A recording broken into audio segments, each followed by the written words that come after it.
پیاوی ئازاش عەزیزانی من پیاوی ئازاش هەر بە ئازایەتەکە ئازا بێتەوە خۆ ئازایەتی لەکوێوە دێت خۆ ئازایەتی سیفەتێک نییە لەگەڵ کرۆمۆسۆماتەکانە لە باوکتەوە نەقڵ بوو بێت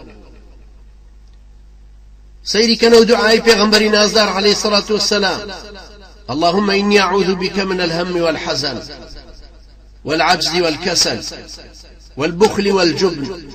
وضلع الدين وقهر الرجال يعني وضلع الدين وغلبة الرجال للرواية ترى وقهر الرجال بوشي پیغمبر نازدار عليه الصلاة والسلام ام دعائك ام پیغمبر آزايا ام پیغمبری پیوست بوحي خواوا سيري كان براني برسول دعاكي چيا من رواية بخاري بو خوايا پنها اقرم بتو لهم حزن دوش يشي كان خفتا كبريتيا لترسك اما بهمي هرلين خم بلام خوي غم كأولادي زياتر في غم وخلقي تريش سليماني في خم هر هم عربي كيف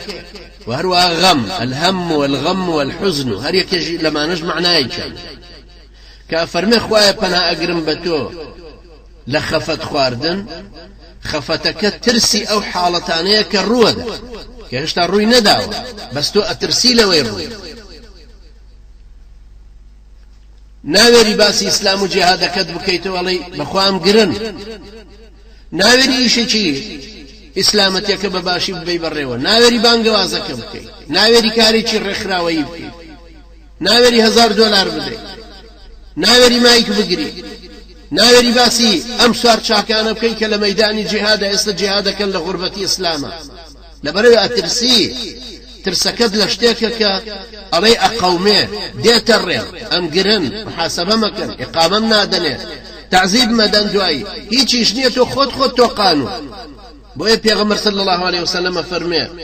اللهم إني أعوذ بك من الهم لترسك كلا دڵم چەسپیوە لە حاڵەتێک کە ڕووەدا هێشتا ڕووشی نەدا ئەمما حوزنەکە کە ئەفەرمێ پەناگرم بە تۆ لە حوزن لە خەفەت خواردن لە خەم خواردن ئەوەیە کە ڕابردوو خوایە ئەوەندە لە دڵما ئەفسوس نەبێت ئەوەندەی بڵێمەوە خۆزگەوانە بووە خۆزگەم هەنە قەومایە ئەوەی ڕۆیشت و ڕابرد تازە و خەفەتەی بۆچی لێ بخۆمەوە دوایە فەرمێ من العجز والكسل لە بێتوانایی و لە تەمەڵی بێتواناییەکە لاوازیە کابرا دەوڵەمەنە بەس لاواز بوو ئازایە بەڵام ناتوانێت هیچ شتێک بەڵام تەمەڵیەکە لاوازی بەدەنە لاوازی ئیرادەی خۆیەتی ئەو خۆی تەمەڵ کردو انجا فەرمێ والبخل والجبن بەخیلی مەبەستی بەغیلی نییە کە کورد پێڵێ واتە حەسوودی البخل لێرە یعنی پیسکەیی چاوچنۆکی پارەپەرستی و هەروەها الجبن واتە ترسنۆکی ئیرادە نێرەموتی تۆقیر کابرا کە بەخیلە بریتیە لە چی یعنی نابەخشێ سەرۆت و سامان نابەخشێ ئەو پارەی هەیەتی هەروە ئەزانە کەمەکە 100 فەلسەفەی بۆ دێنێتەوە پارەی خۆمە بۆ بیدە پارە بۆچی ببەخشە ئەی خەڵکی بۆ کەسابەتی خۆی نەکرد ئەی بۆ فەقیر منیش فەقیر بووم وام لێهات خۆم دەوڵەمەند خۆم ڕەنجمدا تاوای لێدە تەفکیری وەکو تەفکیری قارون یا وەکو تەفکیری کابرایکی ئەوروپی لێدێ و هەر مەلامحەکەی مەلامحی مسلمان ماوە ئەنجا پەناگرتن لە خوای پەروەردگار لە ترسان يكم جار فرمي من الهم والحزن والعجز والكسل والبخل والجبن لترسان كلا شيء ودي اويك الرجال ندي بنفسي خود بجدار بلا إرادة شي بقوته ويستي شي بهز جرأتي شي أدبي بجدار بون لمشق بجدار بون لجهاد كردن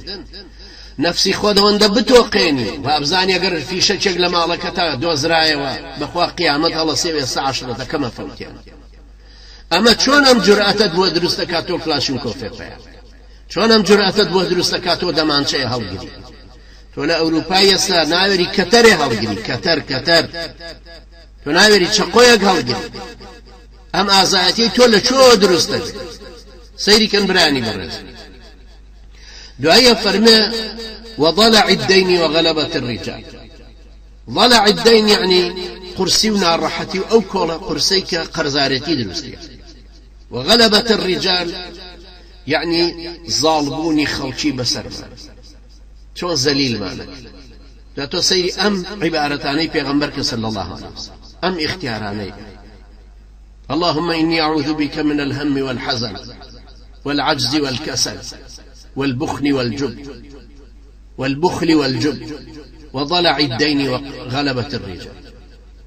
وضلع الدين وغلبة الرجال هشت شت هر هشتی مای ئەوەیە کە ئینسان پەل و پۆی بشکێ ئیرادەی نێرەموک بکەوێ نەتوانێ هیچ شتێ بکا و دیفاع لەم ئیسلامەتیە بکە ئەخرا و سەحابە بەڕێزانە چۆن توانیان ئەم ئیسلامەتیە بێنە پێش ئەو هەموو سەحابە بەڕێزان کە هاتنە شەڕێکەوە 3000 کەس بەرامبەر 100,000 کەسەی چۆنەوەستە ئەم 3000 خۆیە گرت دوای بوو بە 20,000 شەڕی تریان کردووە 130,000 کەس ئەم سەحابە بەڕێزانە چۆن بوون بە 130,000 لە یەک مەیدانی شەڕ کە 120,000 سەحابی بە دەوری پێغەمبەرەوە بوو عەلەیهی سەڵاتو وەسەلام چۆن زیادیانەکە کوڕیان کە پێگەشت ئەو خەڵکەی کە مسلمانە یەک بە یەک هاتن هەمویان بۆ ئەم جیهادایان سەیری کەن ئەم ڕیوایەتی حەدیثە ئەم دوعایە لە زۆر شوێنی تریشە هەر تکرار بۆتەوە هەر لە حەدیثی صحیحین بخاری و مسلمە فەرمێ اللهم إني أعوذ بك من البخل وأعوذ بك من الجبن وأعوذ بك أن أرد إلى أرض للعمر أو أن بيرو بكوتب بمخوايك خلق نتوانا خزمتي شم وأعوذ بك من فتنة الدنيا يعني لأجأو فتني دجال وأعوذ بك من عذاب القبر فأنا أقرم بتو خوايا لسزاي قور ديسان لرا أم ترسل تكرار بوتو لصحيح مسلم ديسان حديثي جترا فرمي اللهم إني أعوذ بك من العجز والكسل والجبن والبخل والهرم وعذاب القبر لهميانا أبيني باس لا ترسك أكاد أوش بزاني كترس دجي آزايتي وهمو ما نزال ئازایەتی بریتە لە چی؟ ئازایەتی بریتە لە خۆگری لە دڵ ڕاگیرکردن و دڵ بە قووەت ڕاگرتن ئەوەی کە ئەتەوێ بۆی بچی ویست و ئیرادەت هاتۆتە سەری و بە بیرتیژی خۆت و بە زانیاریە کەلات کۆ بۆ تۆ زانی ئەمە بەرژەوەندی خۆتی تایە دڵت بەهێزکە لە سەری بۆ ئەوەی ئیرادەت بە قووەتر بێ و بڕۆ بەدوای خەڵک چۆن نەتوانێ بڕوا بەرژەوەندی خۆی تەحقیق ئەو سیفەتە تەواوانەی ئەو سیفەتە تەواوانەی ئومێدیەتی کە هەیبێت چۆن نەتوانێ هەیە ئەو پلە و پایە بەرزانەی ئەوێ دەستگیری بێت چۆن نەتوانێت دەستگیری بێت بە ترسنۆکی چۆن شەر دەسەکرێت پێویستە دڵت ئازابێ خۆت بگری بە قووەتی کەی و لە هەمان کاتیشە عەقڵت بە شتەکان بشکێ میزاجێکی باشت هەبێ لە ئینفعالەوە نەڕۆیشتبی لە جەهلەوە ڕوت لەو شتە نەکردبێ لە لاوازیەوە نەچووبی بۆی ویست و ئیرادەت بە قووەت بێ ممارەسەت کردبێ چونکە سەیریکەن برانی بەڕێز ئەگەر تۆ لە شتێک ترسای ممارەسەی ئەو شتە خۆی بکەرەوە ئەوەی لە تاریکیە ترسێ هەرە بێ یەکەم جار بیبێنە ژوورێکەوە کە تاریکە بەس مۆمێکی یەکەم جار گڵۆپێکی بیستی یا چلی کەمتریەکەیت گڵۆپێکی سفر دوای مۆمێکی تیادا جستن دوای جارێکەکەی بێتەوە دەرگاکە کراوەتەوە جارێکەکەی بێتە ناو تاریکەکەەوە فێرە ئەو کەسەی بێ بۆ مەلەکردن یەکەم جارە بێتە ئاوەکە و تاکو ئەژنۆی دێ دوای تاکو ناوچی دوای تاسنگی دوای خۆی لە تەدریبکردن ئەنجا فێرە بێت ئەو کەسەی کە سایقیەکە لە تەنیشت خۆتەوە فێریەکەی دوای وای لێکەی سوکان بگرێ لە شوێنێکی چۆڵە دوای هێنیتە سەرجادا جار بۆ جار تەدریبی پێکەی هەتا ئیمتیحانەکە ئەدا و دەرەچێت مناڵەگە بینی لە هەندستانە مارێکی پێیەکە ئەسبی پێوە دەست بە پشتی مارەکەی ئادێنێ لە ملی خۆی ئاڵانوە ئەیهێنە بۆ لای پیاوانەوە ئەترسن ڕاکە ئەم پیاوانە بۆچی ئەترسن بۆچی ئەو مناڵە ناترسن لەبەرەوە مناڵەکە ممارەسەی کردو دەستی لێدا زانیوەتی ڕەت فعلی بۆ دروست نابێت بەڵام پیاوەکە ئەترسێ پیاوەکەش کە ئازا بێتەوە ئیرادەی لەگەڵ ئیرادەی مناڵەکە بە قووە دەبێتەوە دێتەوە دەستی لێدە چەند جارێک گرێ بە دەستێەوە دوای جورئەتێ بێ مارەکە هەڵگرێت ئەمە هەمووی ئاوای لێدە کەوابوو ممارەسەکردنی شتێک ترسی ئەو شتت لە لاب تۆ ترسی لە مخابرات ئەترسی لە پۆلیس ئەترسی لە دادگا ترسی لە زیندان تۆ ڕێگا بدە جارێک مخابرات لێت بپرسێ دوو جار سوال و جواب بدەن خۆ هەڵت نالووشن بە شەرن وەکو تۆ پرسن کابرا مخابراتەوە ئیشی ئەمە دێڵێ تۆ چی تەوژوری پاڵتۆکە ئەڵێ نا بەعزە جارە چم بەڵێ ناوێری بڵێ ناچم چونکەوانە ئایپیەکەیان لەنە شتێکیش نێت تۆ خۆتی لێ بشاری تۆ بەڵێ ڕەوڵات چم ئەی ئەوانە ئەناسی وەڵا نایەناسم وەکو خەڵک بەسە بینم بەناو دێنەوێ و یەکێ ناوی حاجی فڵانەوە یەکێ ناوی کاوانەوە یەکێ ناوی هەندرێنەوە یەکێ ناوی بڵباس و هەرێکە نایکی ئەی ئەمانە ناسی نەوەڵە ناناسم هەرێکە لە وڵات و شوێنێک ئەی باشە گەر ناسیت نەبژرا باسی چیەکەن وەڵای تر باسی ئیسلامەکەن و باسییان باسی بن لادن ناکەن وەڵای من نەمبیست و باسی بکەن لە ترسن بەربا بە خۆتۆ باسن نەکردووە هەتا محاسەبەی تۆ ئەوە ئەژدانن خۆ مخابرات دەزانێت تەسجیلی کردووە ئەڵە باشە تۆ توانی بۆمان تەسجیلکەی نا ئیشم بە تەسجیلکردن چیم ئاوا جواب ئەمە سەرەتای ئازایەتیەکەیە ناجا خۆتان بۆچی تەسجیلی ناکەن یعنی بۆچی ناتوانن خۆتان تەسجیلیکەن ئەڵە نا ئاخرەمانە تۆ بیکەی نا ئەڵێ من نایکەم ئەڵە تۆ ناتوانانی بێتە ژووراخ من نام ڕۆبەرتە ئێژە ناوی خۆت بنێ حوسەین وەرە پاڵتۆکە و ناوی خۆت بنێ حوسەین وەرە تۆ تەسجیلکەی تر بۆ بمنی تەسجیلە نا نایکەن شتیوان ناکەن لەگەڵمان ئیژەکەی ئیقامەکەت زووترە دەینێ پارە و ئیمکانێتی خۆشت ئەدەینێ بۆ هەر سەفەرەگەیکەی نا ئەوەم بکردا سەدام حوسێن زۆرتری ئەدانە جەلال تاڵەبانی و مەسعود بەرزانی زۆرتر مەدەن ئەگەر بم بە دەستگای پاراستن و زانیاری ئەوە خۆم پەڕاخ ئەو مەرحەلەی یەکەمە مەرحەلەی دووهەم وردە وردە بانگ دەکەنەوە بۆ تەحقیق جورئەتت بۆ دروستە دەڵێ وەڵا ببورن نایە من هەفتەیە مەشغوڵم دەی باشە هەفتەی دوایتر تەلەفۆنت بۆ بکەنەوە لە ئەتوانی بێ بۆ فڵان شوێنەڵە وەڵا ببورم من لەوێ ناتوانم خەڵک ببین و خەڵکیش بمبینە لەگەڵ ئێوەیە سمعە مەفەمت ئاوا جورئەت بۆ پەیە ئاوا توانی قسە بکەیت ئەدبەن بۆ سجن یەکەم جارە و سجنە بینی لە دەرەوە وازانی سجن ڕغوولێکە و هەڵی لوشیوی دۆڵێکە و کەوتوتە تەناوی تازە دەرچوونت لێنێ بەخوامە گوانتەنامۆیە شیشی سوورەوە کراوت پیاکەن هەڵدان واسیوینی نۆکت هەڵە کێشن ئەوەندەی لێ تۆقیە کەچی سەیرەکەی بابە مە ئوتێلە هەرێکە ژووری خۆی هەیە و سەرچەفی تازە و ناوت نووسراوەکو ئوتێل و ئیستیمارە و شتەکانت هەمووی لەلایەن دانیت و سەعاتەکەت و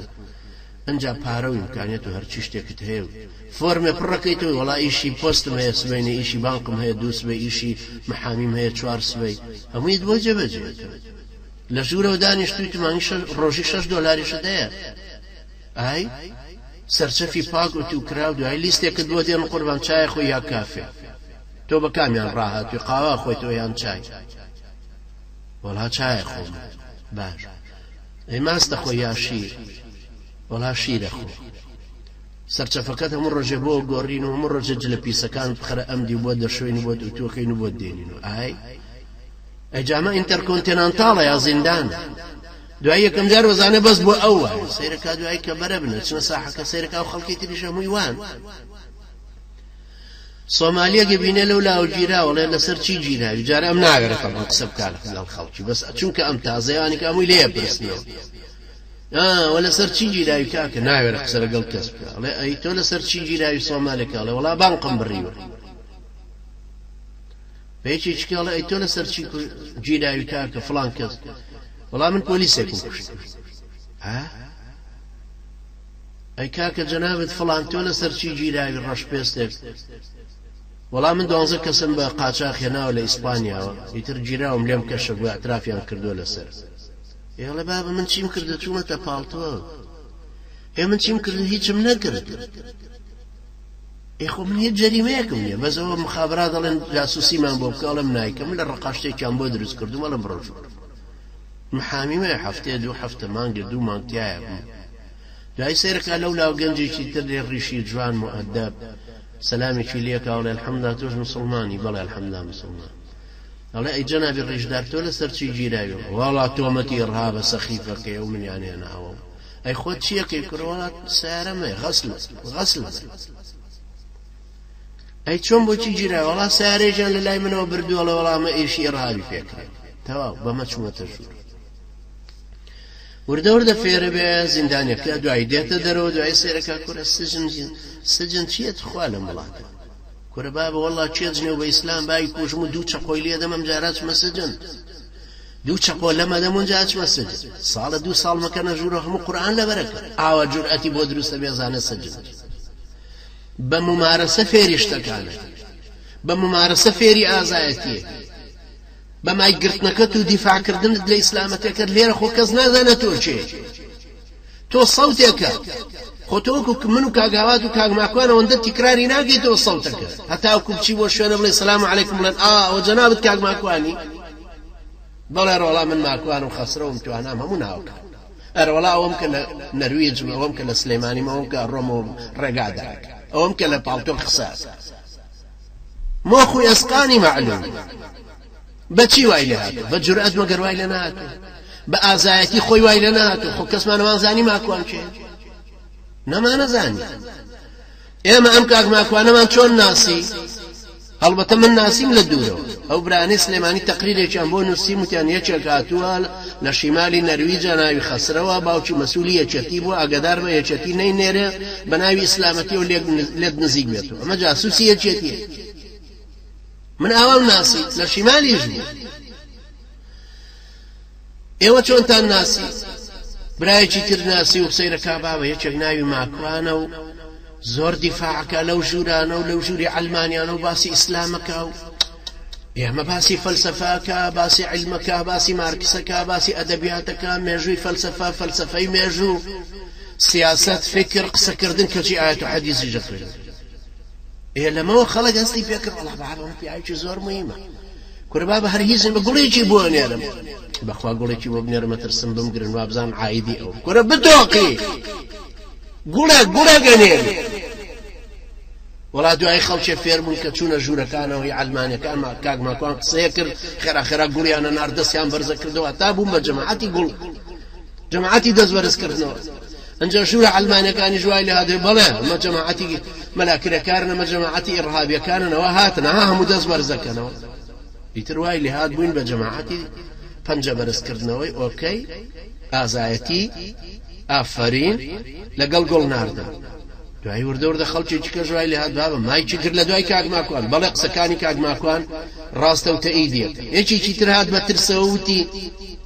وەڵا من هەرچەنە لەگەڵ ئیرهاب نیم و لەگەڵ جیهادیەکان نیم و ئەوانە و بەس کاکە گیان ناوێ خەڵک قسە بە ئیسلامەتیەکە بڵێ کورە تۆ قسە بە قورئان ئەڵێن بە خواڵێن بە پێغەمبەرن تۆ مسڵمانەتەکەت لەکوایە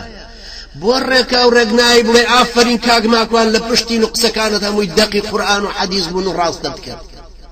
بۆ ئەم جورئەتە بە خۆت نایە ئەویش تەشجیعکەی بۆچی ناهێڵی ئەم ئێستا عیسابەکەی بۆ دووجانەی لەسەری بەستۆ پەڕۆسوورەکە و شمشێرەکەی گرتۆ بەدەستێ و دیفاع لە ئیسلامەکەکە تۆ لە دواوە تەکبیرەکەی بۆ ناکەی تەشجیعی ئەوەی لەو جیهادە شایە لەو ساحەیە هەر ئەوەی ڕوبەڕووی احتیلال وەستاوەتەوە لە مووسڵا و کلاشیکۆڤێکی بەدەستەوە گرتو و هەڵستاوە ئێستا دیفاعەکاتەوە لە مقدساتی مسلمانان هەر یەکێکە وەکو ئەم کاک ماکوانە هەر یەکێکە وەکو ئەم کاک ئاواتە باشە بۆ جورئەتمان نەبێت لە دوایانەوە ئەڵڵاهو ئەکبەر بکەین و ئافەرین و ئازایەتیەکەیان و تەشجیعیان بکەین ئاوا ئازا بین برانی بەڕێز بەخوا قەسەم بەوە ئازا نابی لە ترسا دەسێ لە جرفانە ناو چەمەڵە لە سێبەری غەربیە ئاخو پێم ناڵێم ئازایەتێکی بەخوا قەسەم بەوە ئازا نابی کە بە قسەی ژنەکەت دەکەی هەتا ماوی ژنێک تەشجیع ناکا لەسەر مەرگ و مردن هەی نەڕۆی بە قوربان توخوا من بەبێ وەژنی بەجێمێڵە توخوا مناڵەتی بەجێمێڵە چۆنە هێڵن تۆ بڕۆی بۆ جیهاد کورە چۆنە هێڵن تۆ دیفاع لە ئیسلام بکەی کام ژن و مناڵە ئازایە بڵێ ئادەی مێردەکە وەک پیاو مایکەکە بگرە خۆیادی بەدرە بڵێ ئافەرین بسامە بلدادن و دوو گوڵی بۆ بنێرە خۆ ناتخۆن لەسەر خۆ ناتکوژن لەسەر خەڵکێک علامەتی نازیەکەی لە قۆڵی کردو ڕووتی کردو ئافرین هێتلەر تۆ بۆ جورئەتێکت نییە بڵێ ئافرین بنلادن بابا من ناڵێ ئافرین بنلادن بڵێ ئافرین ئیسلام چۆن نەتەوێ ئازاد ببی ژنەکەت ئازادکە مناڵەکانت ئازادکەن کۆمپانیا و پارەدارەکە ئازاد دەکا حوتی بەیانی لە سلێمانی ئەڕۆیتە دەرەوە بۆ ئیشکردن 11 شەو دێیتەوە مات خۆت و مات و مەلول و خەستە و جەستە خۆت داوت بەسەر کورسیەکە ئەرێ بێ دەنگ من تۆزت خوا با سەرە خێوە بشکێن نامەخەوە پیاوەکە ئەوە مسلسلەکەیە ئەها MBC خستومانە سەر MBC ئەو مسلسلە حەقیرە سەخیفەکەی تورک کردوێتی عەرەب بۆمانی تەرجمە کردو کوردێکی ئێناخی دانیشێ بەتیان کورە تۆ سەیری ئەم هەشبەسەریە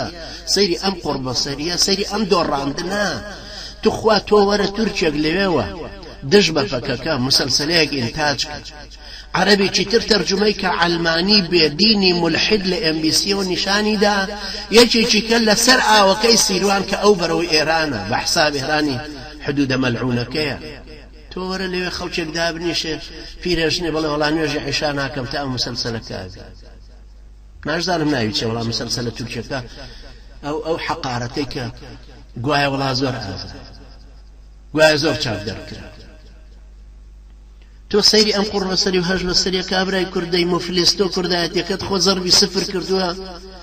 لە قەرەتەپە دۆڕاندووتە کەرکووک دەست لە هەمبانەی بەتاڵەوە دەرچووە ئەڵێ کاکە گەر کەرکووکی لە ئێمە نەپرسێت ئێمە لە کەرکووکی ناپرسی تۆ لە هەوایای نە لەسەر ئەرزی نە لە ئاسمان نەکەس حساب و بۆکە شەڕۆشۆقێکە لە نێوانی مالیکی و عەلاوی و ئیرادەی ئەمریکا و ئێرانی کەس تۆ ناخوێنێت کەچی هەردووکیان تۆ بە ڕەقەمی خۆت حسابە تۆش بەدەستی بەتاڵەوە ڕێ وڵا قوربان من شاگردم و وڵا هەتیوم و لە درەختێک کەوتومەتە خوارەوە هەر کەسەیتر بە نانەسکێ ڕازیم ئاغا کۆی لێ ئاغا هەر بە نانەسکێکە بە خێونکەن بەسەر چاو من كلوا وارعوا أنعامكم تانبوك 190,000 پێشمەرگەشم هەیە تخوا ئەمانە هەرێکەی مەشکەیە بە بەروردیەوەیەتی شەوانی سووریان لێمە بڕن خۆم ڕاتویانە دەن ئابە مە هەش بەسەرێتیە وەڵا ئەمە دۆڕاندن و ئیفلاسە